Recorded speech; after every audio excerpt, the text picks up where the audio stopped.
सुनो, समलम चतुर्भुज का सीखना है। समलम चतुर्भुज जिस चतुर्भुज की सम्मुख भुजाओं का एक युग्म, सम्मुख भुजाओं का एक युग्म समांतर होता है। क्या होता है? उसे उस चतुर्भुज को समलम चतुर्भुज कहते हैं। उस चतुर्भुज को समलम चतुर्भुज कहते हैं। देखो, ABCD समलम चतुर्भुज है। अब इसके समांतर जो भुजा CD है, CD के समांतर AB है। इसका माप A मान ली है, इसका माप B। और यहाँ से यहाँ इसके समांतर मिला के अब यहाँ से यहाँ लंब खींच दिए हैं, जिसको हम हाइट से H से डिनोट करेंगे। क्या करेंगे? हम चतुर्भुज ABCD में AB समांतर CD माने AB और CD समांतर भुजा, इसलिए इसका फार्मूला हो जाता है समलम चतुर्भुज का क्षेत्रफल बराबर 1/2 गुने समांतर भुजाओं का योग गुना ऊंचाई। समांतर भुजाओं का योग गुना ऊंचाई, यानी 1/2 गुना AB A प्लस B। 1/2 गुने A प्लस B पोस्ट में गुना H। ठीक है। दूसरा है सामान्य चतुर्भुज। क्या है? सामान्य चतुर्भुज। चार भुजाओं से घिरी हुई आकृति को क्या कहते हैं? चतुर्भुज कहते हैं। क्या कहते हैं? जैसे ABCD एक चतुर्भुज है, तो किनारे से किनारे, कोना से कोना मिलाइएगा तो उसको कहते हैं विकर्ण। क्या कहते हैं?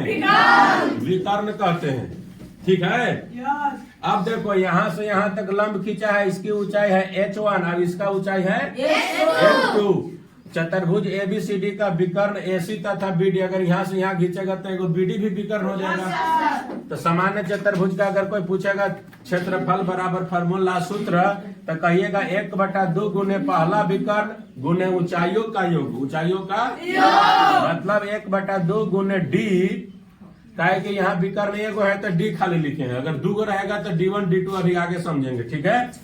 गुना में कोष्ट में H1 प्लस H2। ये पहली ऊंचाई है और ये दूसरी ऊंचाई है, ऐसे भी लिखा हुआ रहता है। अब देखो, तीसरा है सम चतुर्भुज। क्या है? सम चतुर्भुज वह समांतर चतुर्भुज जिसकी आसन भुजाएं बराबर होती है, सम चतुर्भुज कहते हैं। उसे सम चतुर्भुज कहते हैं। मतलब जिस चतुर्भुज की चारों भुजाएं बराबर हो लेकिन कोण समकोण न हो, उसे सम चतुर्भुज कहते हैं। सम चतुर्भुज के विकर्ण एक दूसरे को लंब समद्विभाजक करते हैं। मतलब सम चतुर्भुज का विकर्ण एक दूसरे को 90 डिग्री पर काटते हैं। कितना डिग्री पर काटते हैं?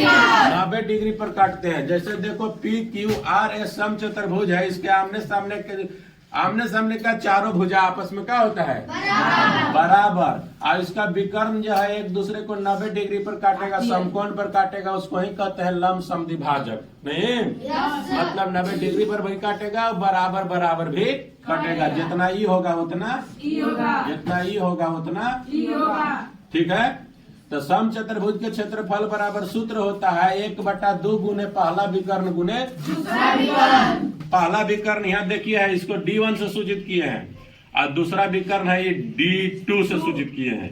पहला विकर्ण PR जिसको माने है D1 और दूसरा विकर्ण है SQ जिसको माने है D2, यानी कि 1/2 गुने D1 गुने D2।